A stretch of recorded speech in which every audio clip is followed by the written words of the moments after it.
Just a heads up to you folks sitting with a notebook and pen, Mishki, the new podcast here in Garage Logic Land, is now coming out twice a week, Wednesdays and Fridays. If you're in fact scribbling this down, Wednesday is kind of tough to spell. It's not like it sounds. You want to spell it W-E-N-Z, but that, of course, would be a mistake. Friday is spelled just like it sounds. You're going to be okay there, but Wednesday's a bugaboo. Let me tell you, people, just a pain in the patootie. Jeez, it's hard.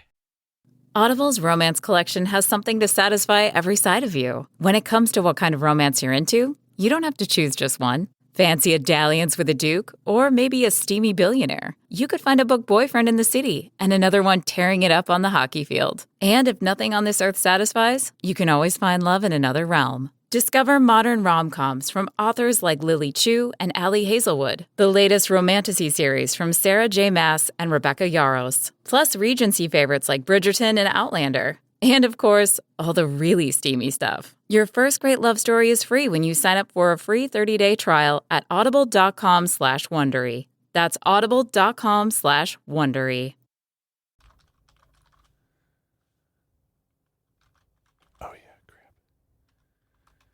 I can't play anything from this computer. That's right. We're just going to have to go live. All right. Ready? Yep. Welcome to a unique edition of the Weekly Scramble podcast here. My name is Chris Reavers. With me, as always, is Mike Fratelloni. Hello, Michael. How you doing, Reavers? I'm okay. I'm kind of playing with like one arm tied behind my back. Well, one of the little things that works in my recording device over here malfunctioned. Okay. As in something blew. So I literally can't record anything on this computer. I can't play anything from this computer, which, you know, with my job on Garage Logic and here, that's kind of one of the things I do. This is all new stuff, too. This is not... Right. This is a very pretty studio. State-of-the-art equipment. Yep, yes, exactly. So I apologize that you weren't able to hear our normal theme, and I did have some sound that I wanted to play, and now it just dawned on me. I can't play any of that crap today. Got it. So anyway, we're going to just make the best of it because you and I are pros. Absolutely. And I did want to start. You and I had the chance to hang out a little bit yesterday, and we had some brief discussions about what sadly took place yesterday here in Minneapolis with the shooting deaths of two children, 10 and 8 years old, at an Annunciation Catholic school during Mass. And you're a parent. I'm a parent. Many people listening to this are parents. And it's one of those unspeakable tragedies. And I'm going to tell you, when I first heard about it, oddly enough, I was just returning from getting my kids, my 13 and 10-year-old, their haircut because they have their school pictures are today, this afternoon. And so we knew we were going to hang out with the Fratellonis, and we knew we were going to get pictures taken today. And so I said, all right, let's go get haircuts. So we were coming back, and we were just listening to the radio or listening to music or whatever we were doing. And then all of a sudden it dawned on me as we got back home, and I was seeing the local news coverage, and normally in the 9 o'clock hour, it's lighthearted and it's recipes, state fair, exactly. And I knew when I was seeing squad cars around a church, and especially state troopers around a church, I went, this ain't good. Yeah. And so as you start to see the events that have unfolded, and you're realizing, you know, I always, at least, and I don't know if you're the same, I was always under the assumption that's something that's never going to happen here.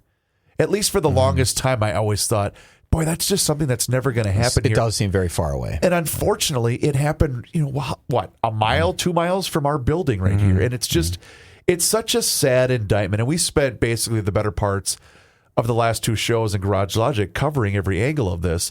And there's so many things that you have to be careful about in terms of social media. Sure. You got to be careful about anything that people are going to be placing anywhere, because you've got to vet everything. And I don't blame, because some people were critical of the local television news outlets for waiting so long to divulge information. And what people don't understand is you have to. Yeah. You have to trust, verify, and then verify again. In fact, every company has their own policy. Sure. Me posting on TikTok, I can say whatever I want because it doesn't matter.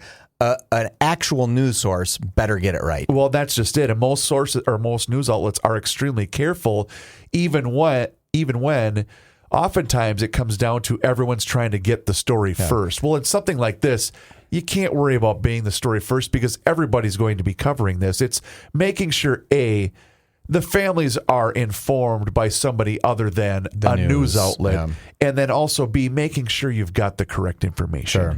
Yeah, you don't want to. I remember I was on TV on Channel 5 on a weekend. And the news were out.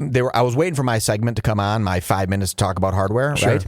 And the hosts were talking about this horrible gunfight and where some police were hit. And the host, I'm forgetting who it was, Stanton, Bob Stanton, no, Rob Stanton. Yes. Rob Yep. Stanton. He comes up to me and I said, "Oh man, what a tragic story." And he goes, "Yeah, the police are dead." And I said, "What?" And he said, "Oh yeah, we can't tell anybody that, but we know We the know. police We just are have dead." to wait to verify. I'm like, Yep, "Are you exactly. kidding me?" And he's like, "No." And I was like, "Holy buckets, that went from a big story to a massively horrible story, right?" And he Rob Stanton. I believe it's Rob, isn't it? Yeah, gosh, why is that not that? I'll look it up in a little bit. But it was very interesting how even on Saturday morning news in the Twin Cities of something that happened, they were not going to talk about it until they verified it the whole way. Well, and TV is almost a different animal in that you've got video, because the sad reality of this, ladies and gentlemen, is we have to protect ourselves from litigation, because unfortunately that's a real thing in this industry. And so I never am critical of someone that withheld information just in terms of making sure and vetting it and making sure that it's right, because we have to be careful. I mean, there were so many listeners who were trying to be helpful, don't get me wrong, but were sending us information about, posts that this particular person was making on social media and on YouTube. And we saw all of that before anything was ever sent to us. The problem is we can't go with something like that, because especially with Joe. Like, Joe's almost the most careful person. 40-hour rule. Sometimes to a fault, but I don't care, because I trust his journalistic instinct, where he's saying, I don't care if you see it from 50 different people until a news outlet says it, then I'm not going with it on the show. It was Brad Stanton. Brad Stanton. Okay, I'm sorry. It was going to just bug me and bug everybody listening for a while. Yeah, it's Reavers. I was trying to think about what we were going to say as you and I were sitting around yesterday and we went to dinner. We were trying to think about what do you say to our listeners and our viewers, because we obviously don't have answers, right? I don't know if there's a simple answer. I do have some thoughts on it, and let me run this by you, and I want to run it by everyone listening, and I want you to send me an email at Mike at Garage Logic if I think I'm stupid, and I want you to, whatever it is. But if this kid would have said, "Here's my video, I'm putting it up on YouTube. I want to go shoot this school up. My soul is telling me I need to do that. My mental anguish is telling me I need to do that. My broken mentalness, I'm crazy for this. It's telling me I have to do this. I don't want to do this." In fact, the kid wrote in his thing, "I'm so sorry. I'm so sorry." If he would have said that and then said, "Instead of doing that, I'm going to just kill myself right now." And if he would have killed himself right then, would we think of him as heroic? Would the news even say that happened? What I'm trying to do is change the PR of these shootings. Can someone become a positive person instead of a freaking animal? I can answer. Oh, I'm sorry. Right. Finish your thought. You see where I'm going? Like, could we as media people say, "Hey, Steve XYZ was going to do this horribly tragic thing, but instead he took his own life. Everybody, thank you, Steve, for doing that. That's a better move." By the way, the rest of the world could know that, and the rest of the people thinking about doing it would say, "I'd rather be Steve than one of these losers that everybody's ripping on." Can I add to that point? Because one of the things I wanted to read was a story that surfaced this morning from the New York Post. It was this morning at about 9:08 a.m. And this was a piece that I did not know about till I read about it this morning. And I'll just read the first couple of paragraphs, and then I'm going to add to what you just said. Transgender mass shooter Robin Westman confessed that he, quote, was tired of being trans, end quote, and wished he, quote, never brainwashed himself, end quote, in a manifesto posted online before he slaughtered 2 children and wounded dozens more at a Minneapolis church. In a twisted handwritten journal he shared on YouTube before the massacre, much of which is encrypted in a homespun code of Russian Cyrillic script and English words, Westman groaned about his long hair and his decision to transition. Quote, "I only keep the long hair because it is pretty much my last shred of being trans. I am tired of being trans. I wish I never brainwashed myself," he wrote, according to the translation by the Post. So if that thing right there surfaced, and if what you just said and what you just laid out, unfortunately, what I think is this person, and again, and no one else was hurt. Sure. In today's sick and twisted society, I believe that this person would have been hailed as someone that was fighting demons, someone that was struggling, and someone that many people should have.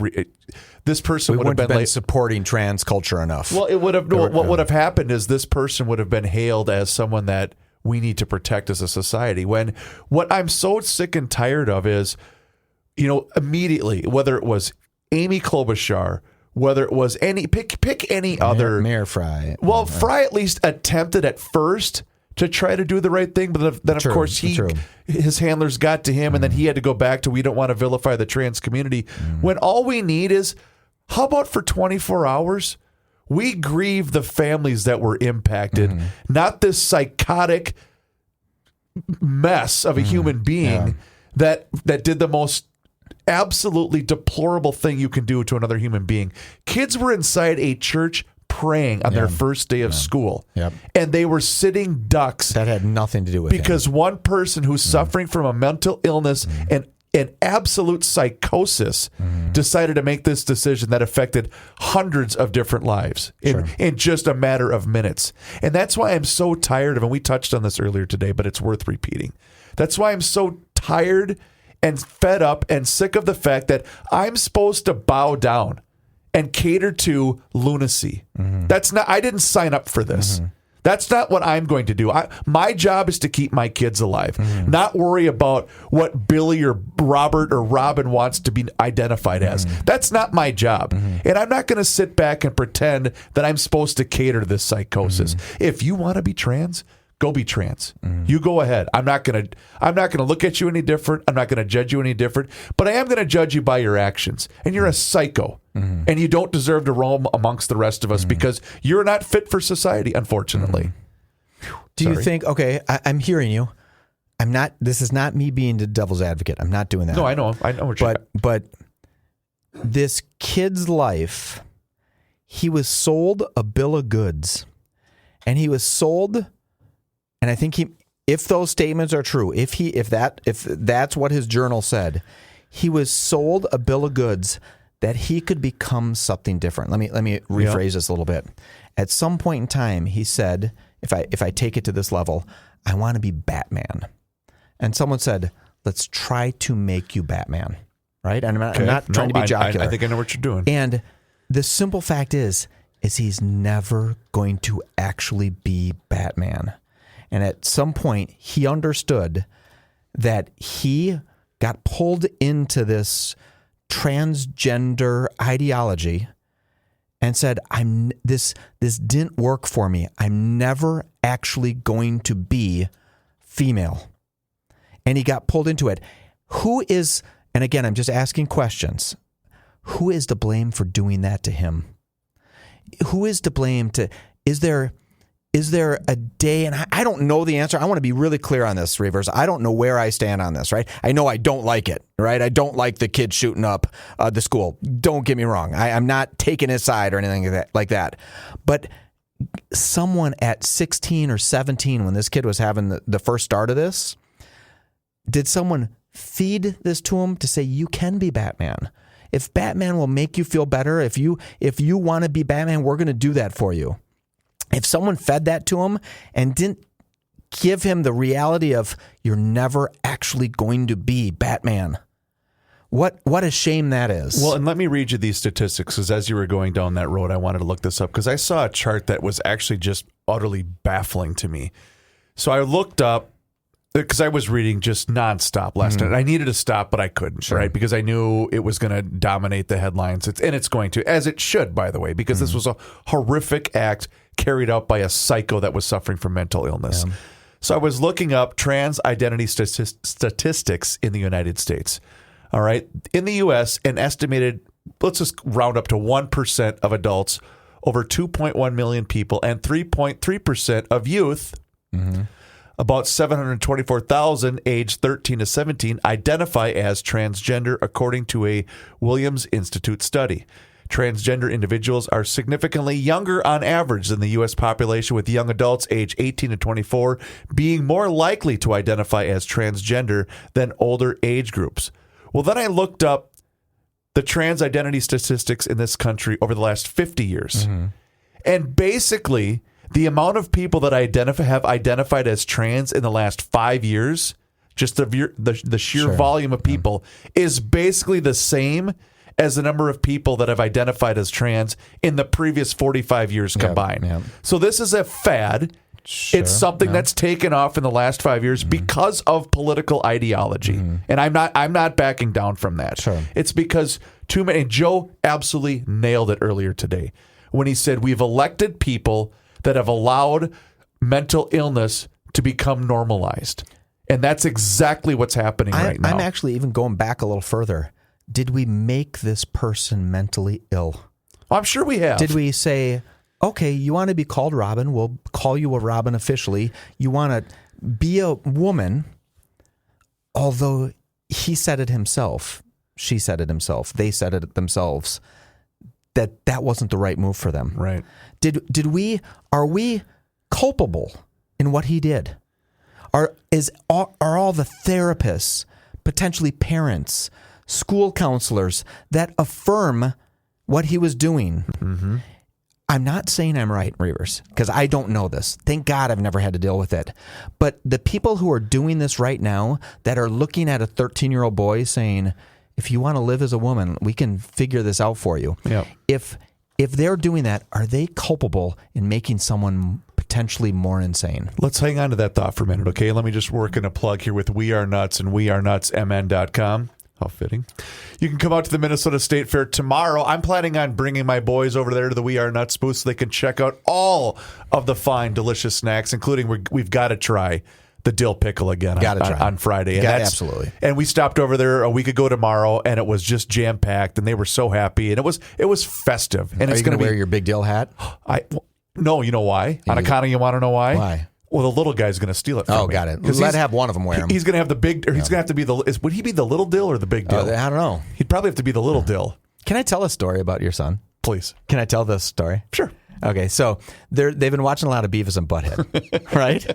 And I guess the thing on Beavis and Butthead, this is a perfect We Are Nuts segment, is to smack your dad kind of by the crotch. Take a bow. And say, take a bow. Because as a man gets hit in the crotch, he leans forward and taking a bow. I didn't get what he was doing to you all night till you had to say, oh my God, stop hitting me in the We Are Nuts. Right. Because I don't want to take a bow. When I heard him, finally I understood that he said take a bow when he was making you bend over because he kept hitting you. Right. I was crying. I was like, are you hitting your dad in the We Are Nuts to make him bend over? And he knew he was going to be able to get away with some of it because you were around. Because he would not dare try that if it was just me. Oh, okay. And then did I help or hurt the situation? Well, did it depends on who you're asking. When I was laughing my ass off? Well, Uncle Mike definitely didn't help my cause, but you did help their cause for sure. Oh, boy, that was funny. Your kids were a lot of fun. Thank you very much. We Are Nuts. We Are Nuts, yes. So anyway, stop by. They're over there by the Blue Barn over there in Heritage Square, and it's always packed, and they've always got a great staff and a family-run operation there to answer any and all questions. If you're not able to make it to the State Fair, stop in at your local Fratelloni's Hardware and Garden stores. You can go to Max Hardware, Lund's and Byerly's. You can also go to Kowalski's, but you can also go online to wearenutsmn.com and place your order. They're wonderful snacks. Like I said, family-owned and operated business right here in the great city of Minneapolis, Minnesota. But please place your order. My favorite are the maple bourbon toffee almonds, by the way. And please let them know that you heard about them on the Weekly Scramble podcast. All right, let's go back to this insanity for just a brief moment because I want to share something with you. When I said something about how ideology, and I was in fact, I don't think he'd mind me sharing this. So I have a friend who I used to work in the service industry with. And this particular friend is a teacher. He doesn't teach at this particular school, but lives right next to the church and knows. And the teaching community is a very small knit community. And he happened to be quoted in the Star Tribune article yesterday. And so I was texting back and forth with him and I said, oh my God, what? And he was going on and on about how, and this is a guy that he and I politically, we don't really see eye to eye. You know, and then that's fine. That's what makes our relationship great. He could still be my friend. We just disagree about certain aspects of care. whatever. He said, because he's a great dude. And he just basically said, this is garbage ideology that has now inflicted a once great city. And he could not possibly have said that any better. And by the way, this is somebody that does not lean right of center. Sure. Not even close to being that way. Yeah. And that's what's been so shameful about this, is that as the temperature has risen with this dangerous political rhetoric, and it doesn't matter what side it's coming from, but there's always a certain side that just seems, we got to stand up, we got to fight, that doesn't help make things calm. No. That does not help to make things more civil in our society. And unfortunately, it radicalizes a certain section of our society that's not mentally stable. Yeah, if you tell someone's Hitler over and over and over, and they are on the spectrum with mental illness, if someone told me, and I had this background, that guy's Hitler, and I knew what Hitler did, I might try to stop that person from being Hitler. Right? And you can only say that so many times. But have you seen, and I'm sure you did, the amount of people posting and the amount of politicians saying this is a gun control issue? Oh, right? We played the clip from A.B. Klobuchar yesterday, and I was so embarrassed if I have ever said anything positive about her, because what she did yesterday was one of the most embarrassing, grandstanding pieces of crap that I could have ever seen in my life. Amy, this just happened in your backyard. Yeah. You went on national television less than 2 hours after this tragic incident took place, and all you were willing to talk about was that we were trying to pass reform and the Republicans stood in the way. That is so just disgusting and so insulting to every family that was impacted by what happened by this psycho yesterday. You know, I can fall for some gun control, Reavers. Sure. I can say the mentally ill, the certified mentally ill, probably shouldn't have guns. Right? Yep. I think I can, those red flag laws that, hey, my son's losing his mind. He's a danger to himself or the community. He stated that he's a danger to himself or the community. I think those people should be put on a I can't have some guns for a while list. Right? So let's take this situation out of it and let's walk down what gun control could look like. Right? So if we make the argument that we agree that maybe if you're insane, you shouldn't have gun control, or you shouldn't have guns. Then we turn to the left and right side of the aisle and say, okay, who's insane? Well, do we look at transgender youth that are, I'm not saying they're insane. That's not what I'm saying. But going through something very, very mentally difficult. Right? I think the moment someone said, you best take guns away from transgender youths, all of a sudden the left would say, wait, time out. Why do we have to take guns away from them? Right, their rights are being violated.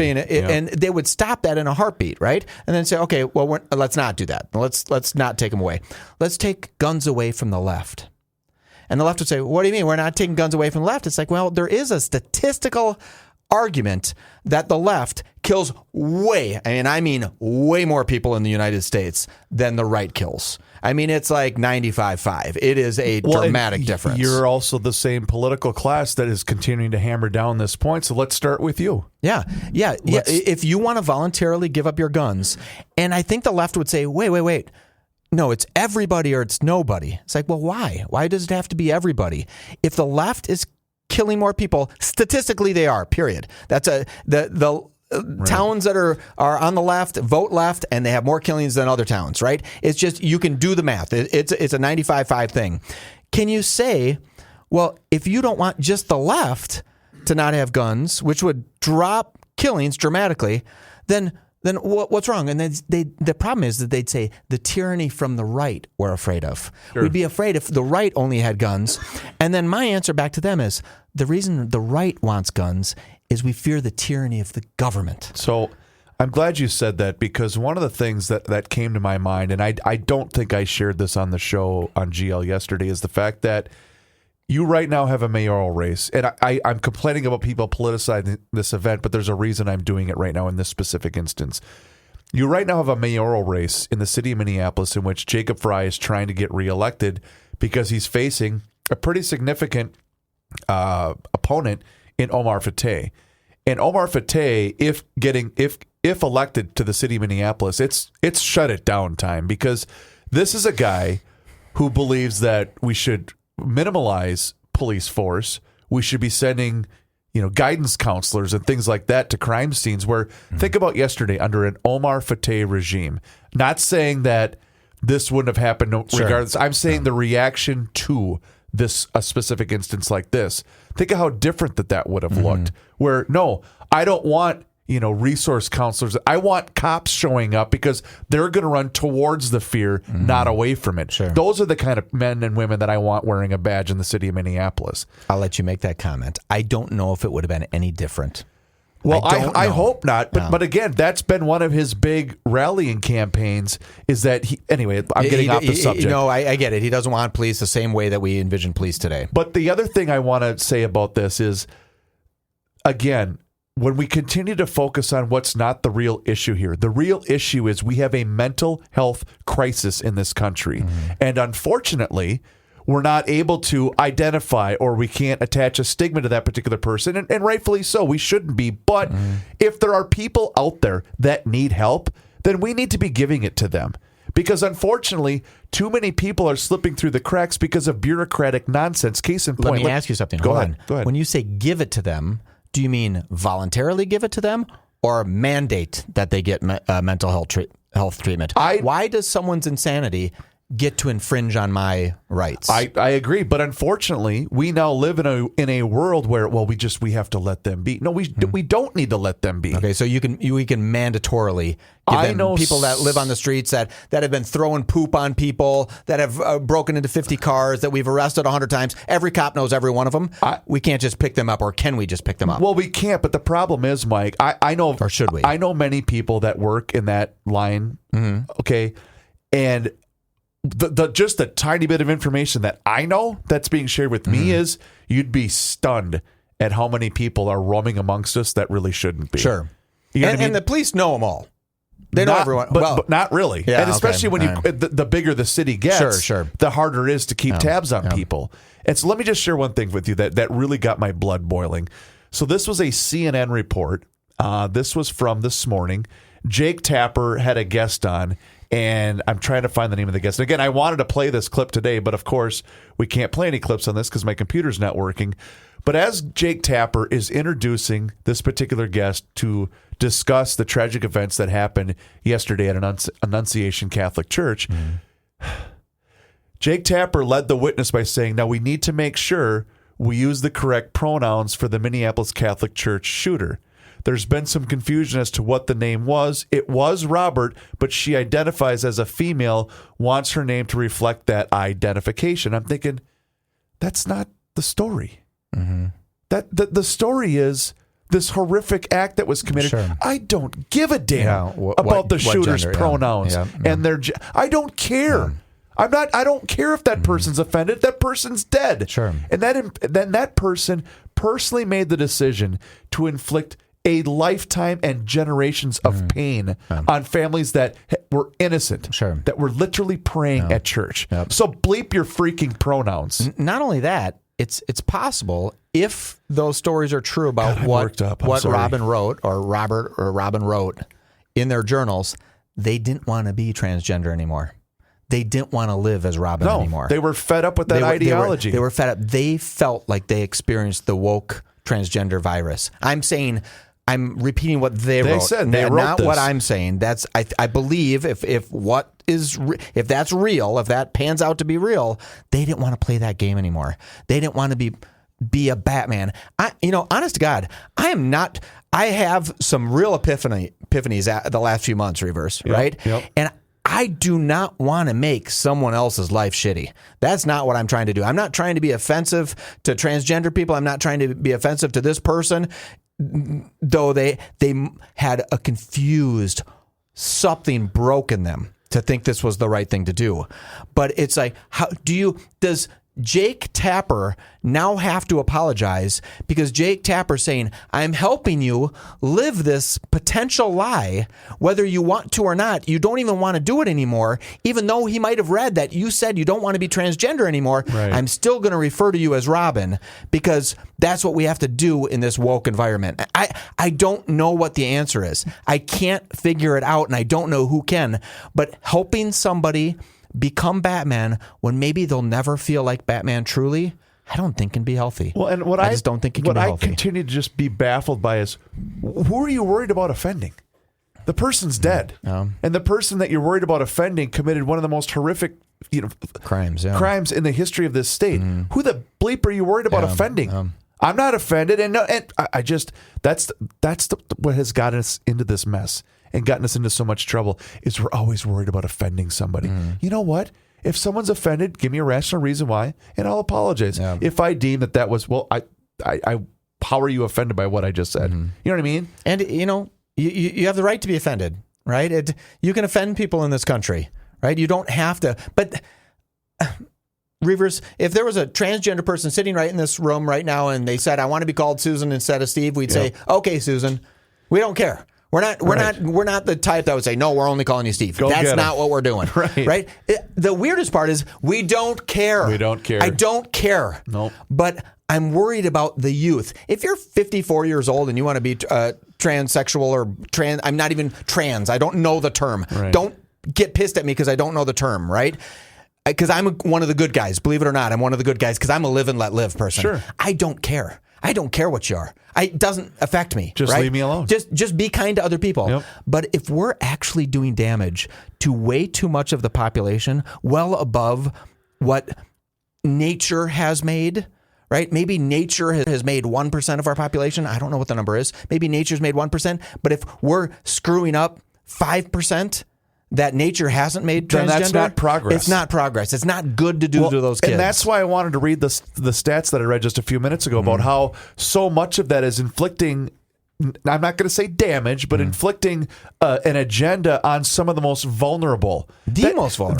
That age group is the most impressionable and vulnerable group walking amongst us in our society. I make this stupid joke. I really make this stupid joke, and not an appropriate time, but I'm going to tell it again.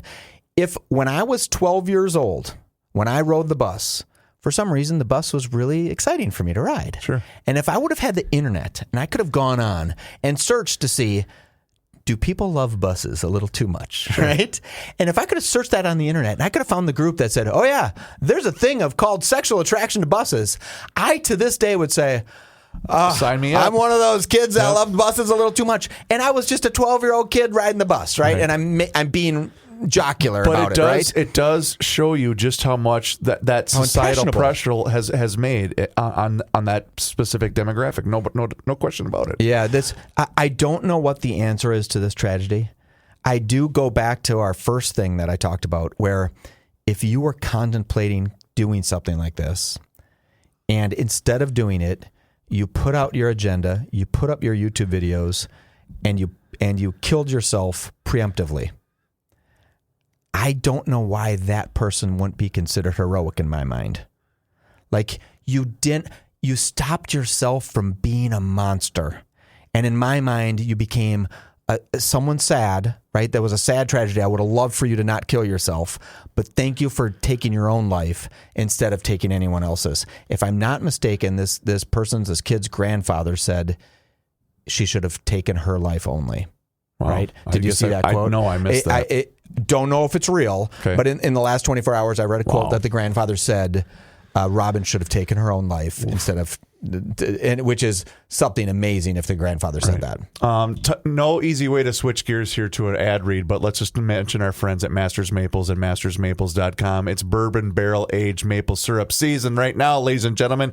The summer is winding down, unfortunately. We're nearing upon Labor Day weekend, but that's no excuse for you to shut that grill off at any point in time. And Masters Maples has the seasonings to make any flavor combination that much better. The sweet and the savory seasonings and rubs are fantastic, but that maple syrup is also a wonderful addition to your grilling needs, and the bourbon barrel-aged maple syrup is wonderful. I've used it on salmon. My, oh my, it's so incredible. And you can see all sorts of recipe combinations on their website, which is mastersmaples.com. And as long as you're on mastersmaples.com, you can check out the location of their wonderful location up there in Cohasset, Minnesota. And you can also order the products right there from their website. And you can also find a retailer if you just search that icon on there as well. And you know what? You can give the gift of Masters Maples by buying a gift card as well. Ben's the best. He's a loyal listener of the Weekly Scramble and, of course, Garage Logic. And he makes 100% pure maple syrup and the best that Minnesota has to offer. It's Masters Maples and mastersmaples.com. Masters Maples, taste the difference. All right. Can we switch subjects for just a moment, Michael? We can. I got to rip on Gavin Newsom for just a moment. Oh, you do? Okay. Well, that's going to lighten it up because this it makes me want to cry thinking about this. Everyone involved. Everyone involved. Everybody right? involved. Yep. And so Gavin Newsom, he's one of those guys where you're just saying, just please, you got to, much like I say with Walls, just please stop talking. Please stop. In fact, he also weighed in on the sad situation here in Minneapolis history, but that's not where I'm going with. So apparently, Gavin Newsom, back in March of 2020, in fact, I should just read the quote. He says, "We are deploying 1,200 tiny homes by fall at a cost of $750 million taxpayer dollars." And you're thinking, man, he's trying to create a solution to the homeless problem crisis that is plaguing the great state of California. And he says, and you know what? We're going to make a difference here. $750 million, Michael, and they're going to create 1,200 tiny homes by the fall. Well, Michael, that quote was issued in March of 2023. Oh, 2023. Okay. Would you like to know how many of those homes have been created? Zero. Zero homes, Michael. And the reality is it's nearly fall of 2025. Yeah. And neither the 1,200 tiny homes or the $750 million taxpayer dollars can be found. They all went away. And people are starting to ask, why? Did you do the math on those homes? Did you do the fat math? No, but please give it to me. $625,000 a home for a tiny home. Oh my God. For a trailer. Let's say the tiny home's as big as a trailer, Reavers. Okay. Right? So a trailers don't cost $625,000. But even more important than this, what you're talking about is super, super important. And it goes back to our last story. Once you put profit into anything, you get more of that thing. Once homelessness becomes a business, you get more homelessness because people need to make money off of it. Once transgenderism becomes a profit center, you get more transgender. It's like chickens. We would probably not have chickens in this world because they're mini dinosaurs until someone ate one and said, chickens are kind of good. Plus, they lay some eggs. So you know what we have a lot of? A lot of chickens. Well, when Gavin Newsom turns homelessness into a multi-billion-dollar event in California, you get more homelessness. It's not that hard to figure out. So some sucker made $750 million in California, supplied jack shit to California, made all of that money, a part of that money, some of that money, gave back Gavin some. Who knows what they did with it? But once you involve profit into anything, you get more of that thing. Well, that was issued, Michael, by an account that I follow because on August 25th, to my math, that was just 3 days ago, Gavin Newsom issued the following. We're driving our progress reducing homelessness forward with $75.5 million in voter-approved Prop 1 funds to create 200 new Home Key Plus homes in Oakland, Santa Clara, and Ventura. That adds up to $178 million across California for 518 homes enhanced with supportive services. I like the chances of it working this time. Oh, you do? Yeah, I think it's going to happen. You think this time? This is the time it's going to work. Yeah, and because I think that's going to happen, and then all of a sudden, poof, Reavers, the homelessness is going to disappear. My high school girlfriend lives in California. She loves Gavin Newsom. She posts about him all the time, what a great leader he is. And we are in two echo chambers of I just don't get it. I don't get it. I don't get it. You have arguably the most beautiful city or state in the world, right? It has everything in it. You have a ton of money, the sixth largest economy in the world, California. Yep. It's a dump in many aspects. It's a dump. It's poorly managed. And he, mark my words, is going to become very close to becoming our next president. And if he keeps playing this Donald Trump, hey, Donald Trump, your hands look a little tiny. Oh, by the way, you look a little orange, you doofus. And he keeps tweeting things like that. He'll double his popularity in the next month. Have you seen those tweets? I have, but I think he's playing a dangerous game in that, number one, you can only sit and cry Orange Man bad for so long before you actually, and that's what Walls is doing the same exact thing. You can only do that for so long before you, I ask, well, what's your policy?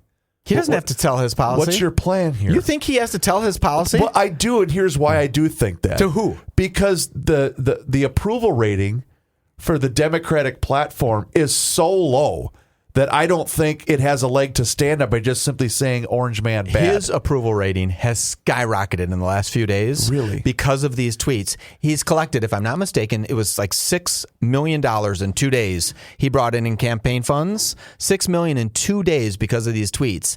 And it's simply working. He's playing. The problem is he ever has to talk to Donald Trump about it, he's screwed. But he's not going to be running against Donald Trump.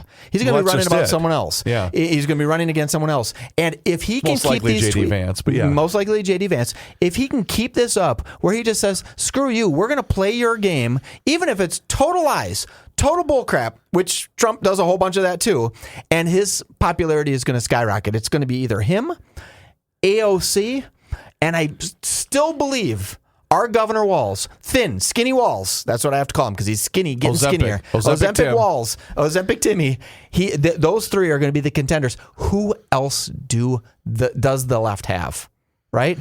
I wish they'd have a crossover common sense candidate that we could put up against JD Vance, which I think JD Vance in many aspects is a common sense candidate, and we could have two political parties fighting on issues and let the best man or woman win.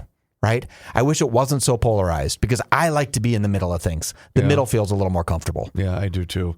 I just, the thing is, whether it's what happened yesterday at Annunciation, whether it's happening out on political, it doesn't matter.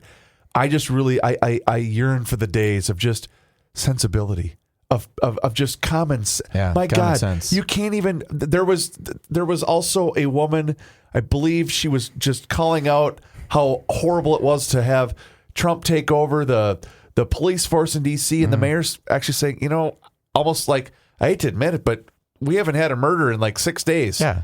It's like 40 working. people are alive today because of what Trump did. And right? they were actually, there was people that were actually being critical of the fact that some of these National Guards who were trying to protect the streets were picking up garbage. Yeah. Oh, is that what we're paying for? Well, there's no crime right now. Like, what's the problem? In fairness, I do not want the military in Minneapolis. I don't.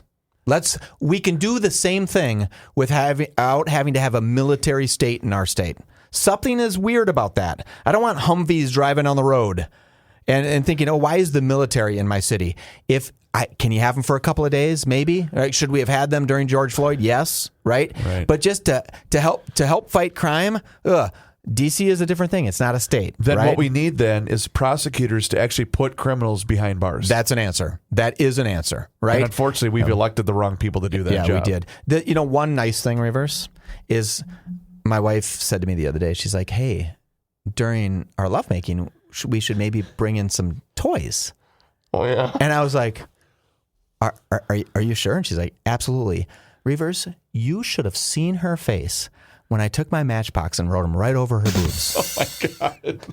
Get it, little Matchbox scars? I do. Because I was toys. Oh, you are going to be in trouble for that. I am going to be in trouble. My mom's going to be pissed. My wife's going to be pissed. Everyone's going to be pissed. But I do it for you. I do it for the listeners. Thank you, Michael. Reavers, you are the best. Please do us a favor. Rate and review the show wherever you happen to be listening to the Weekly Scramble podcast. It helps other people find the show, and it certainly does help us out as well, and we appreciate each and every single one of you.